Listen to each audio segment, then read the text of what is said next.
Hi ಸ್ನೇಹಿತರೆ, ಬೆಳಗಿನ ಶುಭೋದಯ ಎಲ್ಲರಿಗೂ. ನಾನು ಮತ್ತು ನಮ್ಮ ಸ್ನೇಹಿತರು ದೇವಸ್ಥಾನಕ್ಕೆ ಹೋಗ್ತಾಯಿದ್ದೀವಿ. ಜೊತೆಲಿ ನಿಮ್ಮನ್ನು ಕರ್ಕೊಂಡು ಹೋಗ್ತೀನಿ. ಯಾವ ದೇವಸ್ಥಾನ ಅಂದರೆ ಶ್ರೀ ಚಾಮುಂಡೇಶ್ವರಿ ಬಸಪ್ಪನವರ ಕ್ಷೇತ್ರ. ಇದು ಬಂದು ಚನ್ನಪಟ್ಟಣ ತಾಲೂಕು ಮಾಲೂರು ಹೋಬಳಿಯಾಗಿದೆ. ಸ್ನೇಹಿತರು ಬರ್ತಿದ್ದಾರೆ, ಅವ್ರ ಜೊತೆಗೆ ನಿಮ್ಮನ್ನು ಕರ್ಕೊಂಡು ಹೋಗ್ತೀನಿ. ಬನ್ನಿ, ದೇವ್ರ ದರ್ಶನ ಮಾಡಿಸ್ತೀನಿ. ಸ್ನೇಹಿತರು ಬಂದರು, ಬನ್ನಿ ಜೊತೆಲಿ ಹೋಗೋಣ. ನಾವು ಹೊರಟಿರೋದು ಕೇರ್ಪೇಟೆಯಿಂದ ಗೌಡಗೆರೆಗೆ 88 ಕಿಲೋಮೀಟ್ರ್ ಆಗುತ್ತೆ. ಮತ್ತು ಮೈಸೂರು ಕಡೆಯಿಂದ ಬರೋರಿಗೆ 85 ಕಿಲೋಮೀಟ್ರ್ ಆಗುತ್ತೆ. ಬೆಂಗಳೂರು ಕಡೆಯಿಂದ ಬರೋರಿಗೆ 83 ಕಿಲೋಮೀಟ್ರ್ ಆಗುತ್ತೆ. ನಾವು ಹೊರಟಿದ್ದು ಕೇರ್ಪೇಟೆಯಿಂದ ನಾಮಂಗಲದಿಂದ ಗೌಡಗೆರೆ. ನಮ್ಗೆ ಬಂದು 88 ಕಿಲೋಮೀಟ್ರ್ ಆಯಿತು. ಬೆಳಗಿನ ಜಾವ 4:20ಗೆ ಬಿಟ್ಟಿದ್ದು. ಯಾಕಂದರೆ ಬೆಳಿಗ್ಗೆ ಬೇಗ ಬಿಟ್ಟಿದ್ದರಿಂದ ದರ್ಶನ ಬೇಗ ಆಗುತ್ತೆ ಅಂತ ನಾವು ಬೇಗ ಬಿಟ್ಟಿದ್ದು. ಬೆಳಗಿನ ಜಾವ ನಾವು ಅಲ್ಲಿಗೆ 6 ಗಂಟೆ ತಲುಪಿದ್ವಿ. ಅಲ್ಲೇ ಟೀ ಕುಡಿದು ಕಾರ್ ಪಾರ್ಕಿಂಗ್ಗೆ ಗಾಡಿ ನಿಲ್ಸೋಕೆ ಹೋಗ್ತಾಯಿದ್ದೀವಿ. ಕಾರ್ ಪಾರ್ಕಿಂಗ್ಗೆ ತುಂಬ ಜಾಗನೇ ಇದೆ. 5 ಎಕರೆ ಜಾಗ ಇದೆ ದೇವಸ್ಥಾನದ್ದೇ. ಇದಕ್ಕೆ ಯಾವುದೇ ರೀತಿ ಶುಲ್ಕ ಇಲ್ಲ, ಫ್ರೀ ಇರುತ್ತೆ. ಯಾವುದೇ ರೀತಿ ಚಾರ್ಜಸ್ ಇರೋಲ್ಲ ಕಾರ್ ಪಾರ್ಕಿಂಗ್ಗೆ. ನಾವು ದೇವಸ್ಥಾನದ ಮುಂಭಾಗ ಕಾರ್ ಪಾರ್ಕ್ ಮಾಡಿದೋ. ನಂತರ ಅಲ್ಲಿ ಮುಂಭಾಗನೇ ಅಲ್ಲಿ ಭಕ್ತಾದಿಗಳು ಸುಮಾರು ಜನ ಬಂದಿದ್ದರು. ನಾವು ಹೋಗೋ ಮುಂಚೆನೇ ದೇವ್ರ ದರ್ಶನ ಸ್ಟಾರ್ಟ್ ಆಗೋದು 7ರಿಂದ 7:15. ಅಲ್ಲಿಯೇ ಹೊರಗಡೆ ನಿಂತು ವಿಡಿಯೋ ಮಾಡಿ, ಇನ್ನೂ ಟೈಮ್ ಇತ್ತು ಆದ್ದರಿಂದ ಅಲ್ಲೇ ವಿಡಿಯೋ ಮಾಡೋದು. ನಂತರ ದೇವರ ದರ್ಶನಕ್ಕೆ ಹೋದೋ. ಭಕ್ತಾದಿಗಳು ಕಡಿಮೆ ಇದ್ದರು. ನಾವು ಬೆಳಿಗ್ಗೆ ಬೇಗ ಹೋಗಿದ್ದರಿಂದ ಕಡಿಮೆ ಇದ್ದರು. ದೇವರ ದರ್ಶನಕ್ಕೆ ಹೋಗ್ಬೇಕಾದ್ರೆ ಶಿವಲಿಂಗ ಮತ್ತು ನಂದಿ ಸಿಗುತ್ತೆ. ಅದಕ್ಕೆ 2 ನಮಸ್ಕಾರ ಮಾಡಿ ಮುಂದೆ ಹೋದೋ. ಭಕ್ತಾದಿಗಳು ಕಡಿಮೆ ಇದ್ದರಿಂದ ಕ್ಯೂ ಜಾಸ್ತಿ ಇರಲಿಲ್ಲ ಮತ್ತು ದರ್ಶನ ಬೇಗ ಆಯಿತು. ತಾಯಿ ಚಾಮುಂಡೇಶ್ವರಿ ದರ್ಶನ, ಅಮ್ಮನವರ ದರ್ಶನ ಬೇಕಾಯಿತು.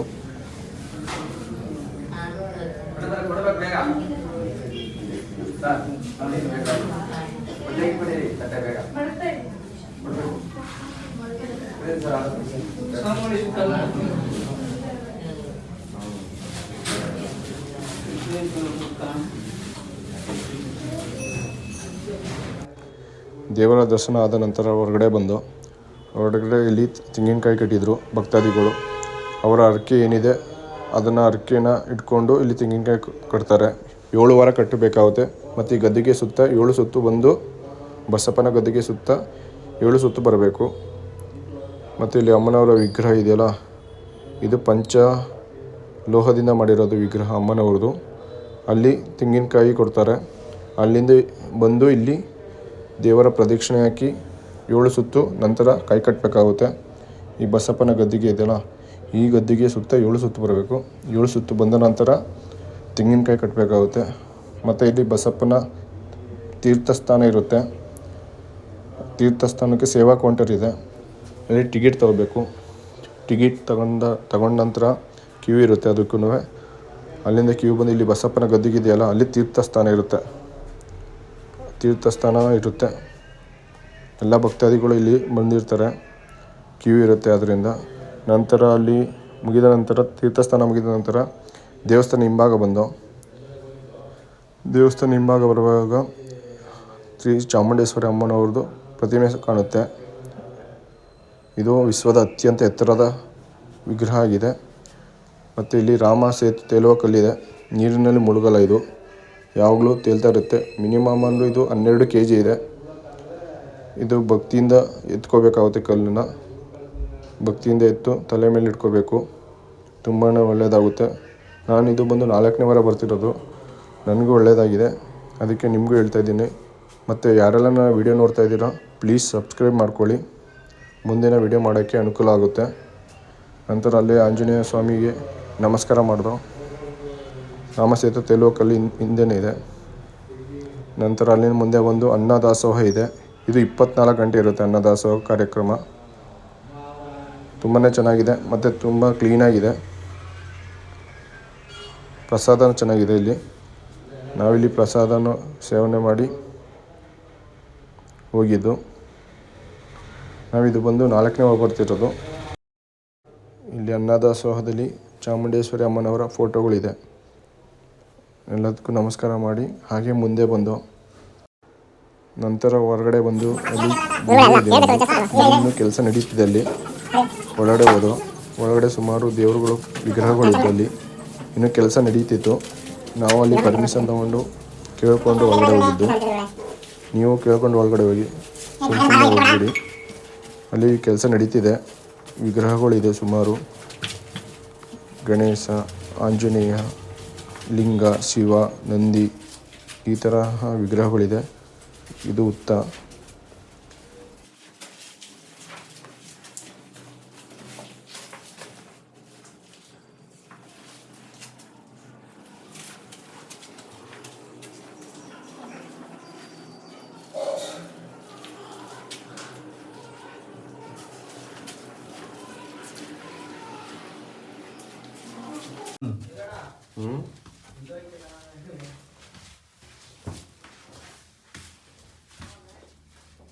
ಇಲ್ಲೂ ಮಾಡ್ತಾರೆ ಗುರುಗಳೇ.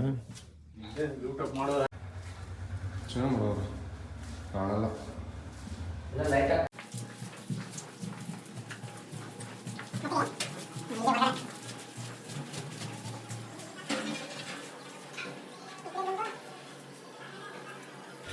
ಗುಹೆಯಿಂದ ಹೊರಗಡೆ ಬಂದು ಇಲ್ಲಿ ಅನ್ನದಾಸೋಹ ಕೆಲಸ ನಡೀತಿತ್ತು. ಅಡುಗೆ ಮಾಡ್ತಾಯಿದ್ರು ಅನ್ನದಾಸೋಹಕ್ಕೆ ಭಕ್ತಾದಿಗಳಿಗೆ.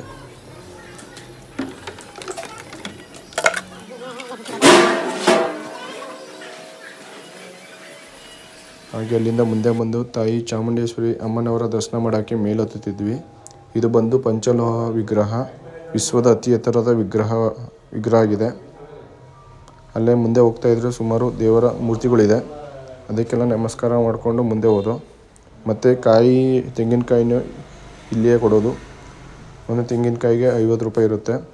ಈ ದೇವಿ ಸುತ್ತ ಒಂದು ಸುತ್ತು ಬಂದು ನಿಮ್ಮ ಹರಕೆ ಏನಿದೆ ಅಲ್ಲಿ ಕಟ್ಕೋಬೇಕಾಗುತ್ತೆ. ಅಲ್ಲಿ ಹರಕೆ ಕಟ್ಕೊಂಡು ದೇವಸ್ಥಾನದ ಮುಂಭಾಗ ಬಸಪ್ಪನ ಗದ್ದುಗೆ ಇದೆಯಲ್ಲ, ಅಲ್ಲಿ ಬಂದು 7 ಸುತ್ತು ಸುತ್ತಿ ನಂತರ ತೆಂಗಿನಕಾಯಿ ಕಟ್ಟಬೇಕಾಗುತ್ತೆ. ಇದು ತಾಯಿ ಚಾಮುಂಡೇಶ್ವರಿ ಪಂಚಲೋಹ ವಿಗ್ರಹ, ವಿಶ್ವದ ಅತಿ ಎತ್ತರದ ವಿಗ್ರಹ ಆಗಿದೆ. ನಂತರ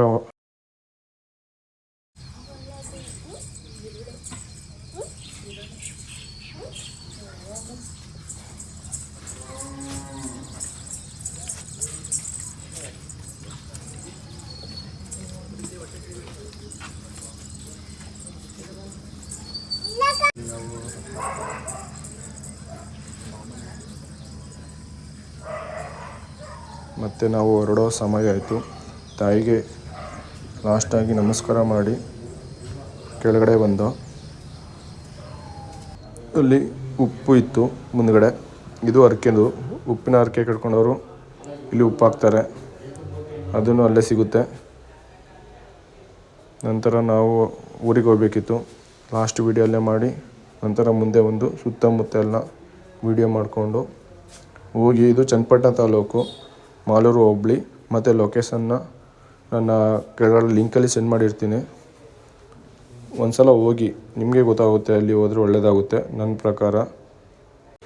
ಇಲ್ಲಿ ಎಲ್ಲ ಕಡೆಯಿಂದ ಭಕ್ತಾದಿಗಳು ಬರ್ತಾರೆ, ಎಲ್ಲ ಊರುಗಡೆಯಿಂದ. ಇದು ಬಸಪ್ಪನ ಗದ್ದುಗೆ, ಇಲ್ಲೇ ತೀರ್ಥಸ್ಥಾನ ಆಗೋದು. ನಂತರ ಒಳಗಡೆ ಬಂದು ಪ್ರಸಾದನೂ ಸಿಗುತ್ತೆ. ಪ್ರಸಾದ ನಂತರ ನಾವು ಊರಿಗೆ ಹೊರಟು ತಿಂಡಿ ಮಾಡಿಕೊಂಡು. ಪ್ಲೀಸ್ ಸಬ್ಸ್ಕ್ರೈಬ್ ಮಾಡ್ಕೊಳ್ಳಿ ವಿಡಿಯೋನ.